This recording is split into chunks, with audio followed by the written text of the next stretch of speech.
Desde principios del siglo XVIII, en Rusia, siguiendo el modelo de otros países europeos, aparecieron retratos, luego paisajes, naturalezas muertas y obras de otros géneros ejecutadas con la técnica del óleo sobre lienzo. En la frontera de los siglos XVII y XVIII no había pintores en Rusia, con su tradición iconográfica multisecular, que supieran trabajar del natural y que dominaran la técnica de representación volumétrica. A la severa y gélida Rusia llegan, en las primeras décadas del siglo XVIII, pintores procedentes de Italia, Alemania, Suiza y Francia.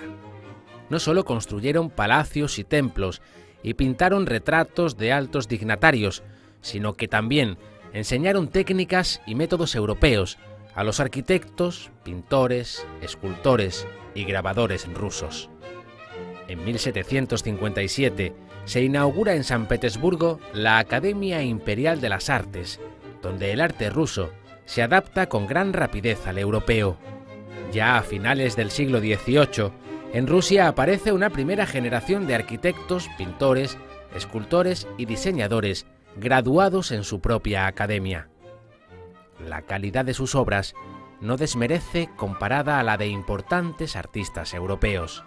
Las ciudades que se construían en aquella época, como San Petersburgo con sus puentes y Moscú con sus catedrales, requerían ser fijadas visualmente, y los mejores paisajistas de aquella época, tanto extranjeros como rusos, le dedicaron series enteras de cuadros.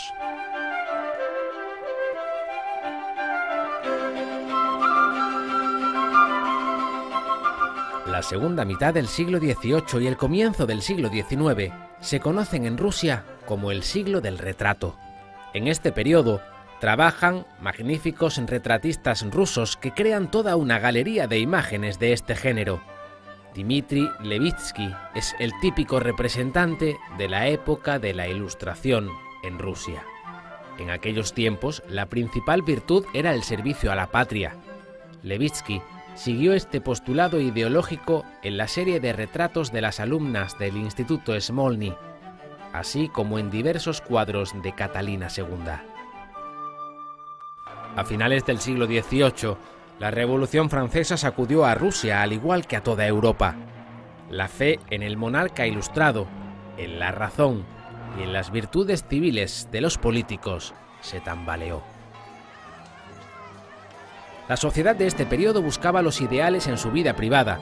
El sentimentalismo, con su énfasis en los sentimientos y afectos personales, determinó el retrato en la frontera de los siglos XVIII y XIX. Vladimir Borovikovsky constituye un ejemplo de esa tendencia en el género del retrato.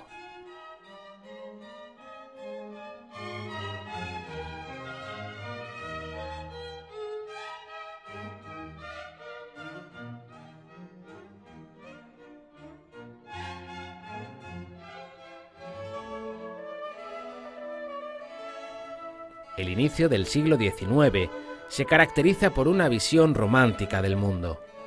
Los representantes de minorías étnicas de Rusia, los pobres, los presos, privados de derecho y de recursos para llevar una vida normal, protagonizan los cuadros, dibujos y acuarelas del romántico Alexander Orlovsky. En la elección de los temas de las obras de los artistas de la época y en su manera de representarlos, están presentes elementos imaginarios y fantásticos, típicos del romanticismo. En este sentido, es remarcable Retrato de Vasily Perovsky con traje español, de Orest Kiprensky. El protagonista está representado con un disfraz de carnaval, atípico en la Rusia tradicional, dando muestras de una gran originalidad y singularidad.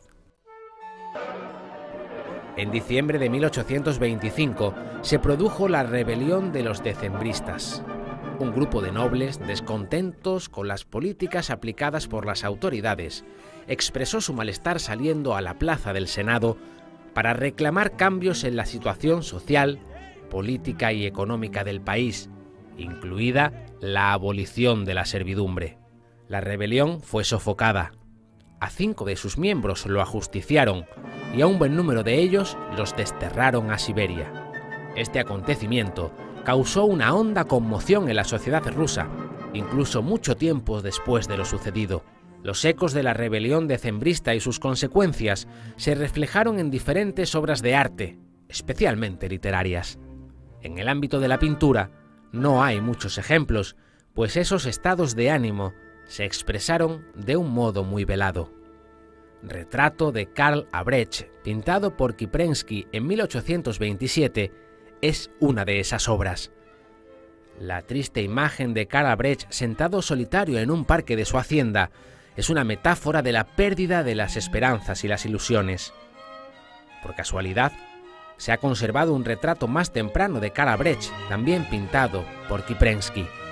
La mirada ardiente y la expresión inquieta del rostro son signos del estado emocional exaltado de un hombre joven que mira el futuro con audacia y resolución. Los retratos de los miembros de la familia del zar, de la nobleza, de los militares, de los funcionarios, así como las vistas de Moscú y San Petersburgo, pintadas en la primera mitad del siglo XIX para adornar las instituciones oficiales y los salones, constituyeron el principal fondo artístico de aquella época. Pero la vida exigía una gama de temas variada. Los campesinos eran el principal estrato social del país. Sobre sus hombros recaía toda la carga de trabajo para abastecer al país con comida, ropa y otros bienes. El primer artista que hizo de los campesinos los protagonistas de sus cuadros fue Alexei Venezianov.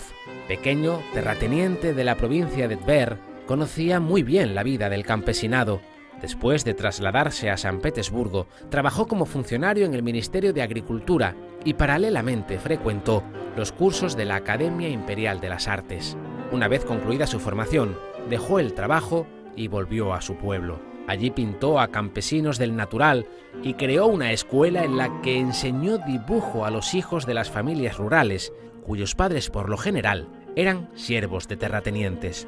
En las obras de Venezianov, los campesinos por primera vez en el arte ruso se convierten en personajes iguales a sus contemporáneos aristocráticos por la dignidad con la que están representados. A mediados del siglo XIX, en la literatura rusa abundan los temas de la vida de mercaderes, artesanos o representantes de las capas medias. La democratización de la cultura se refleja en todas las facetas del arte.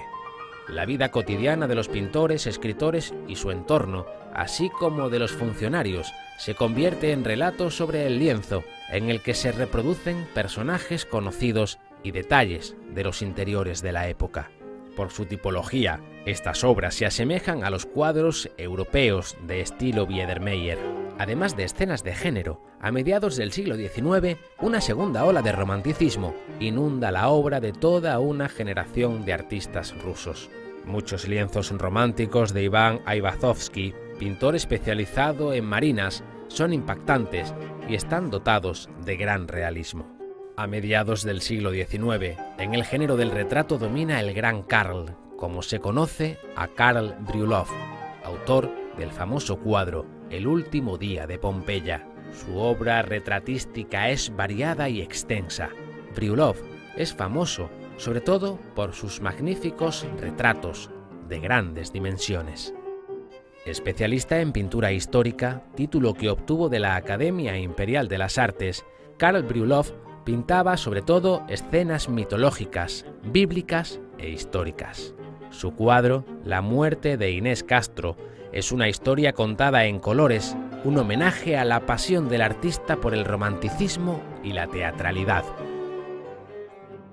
Exponente típico de la escuela académica, Alexander Ivanov, al principio de su carrera, viajó a Italia. Allí conoció a pintores italianos y alemanes, a filósofos rusos y escritores. Ivanov reflexionó sobre qué era un cuadro histórico para un espectador contemporáneo. Profundizó en el tema de la venida de Cristo, próximo a sus colegas alemanes, los puristas nazarenos, amantes de los temas religiosos. Para Ivanov era muy importante transmitir de la manera más precisa posible el carácter inesperado del acontecimiento, las reacciones espontáneas de los integrantes de la escena, sus gestos y poses. El artista empleó prácticamente toda su vida en el estudio de los detalles y en la manera de cohesionarlos en una composición única. En el proceso de trabajo, en la aparición de Cristo ante el pueblo, el artista pintó cientos de estudios e hizo descubrimientos que de momento no han sido valorados en su justa medida.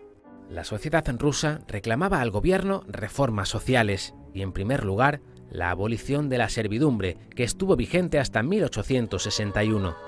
Los pintores, sensibilizados socialmente, centraron su atención en temas de la vida, de la gente sencilla, especialmente el campesinado. La vida pública de aquel momento era extraordinariamente activa.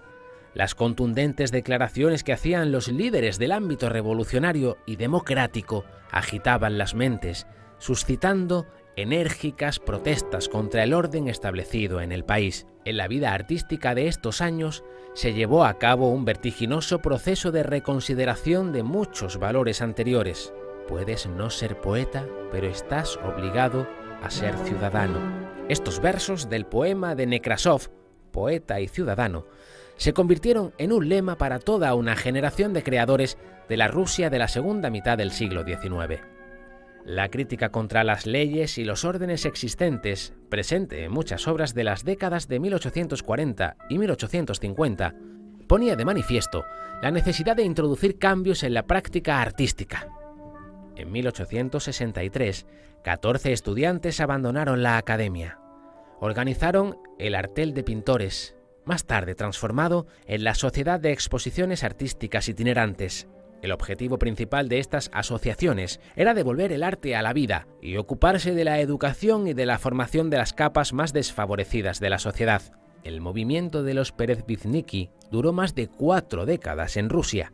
Entre sus representantes más activos figuraban artistas rusos de la talla de Ilya Repin, Vasily Perov, Nikolai Kramskoy, Vladimir y Konstantin Makovsky y muchos otros.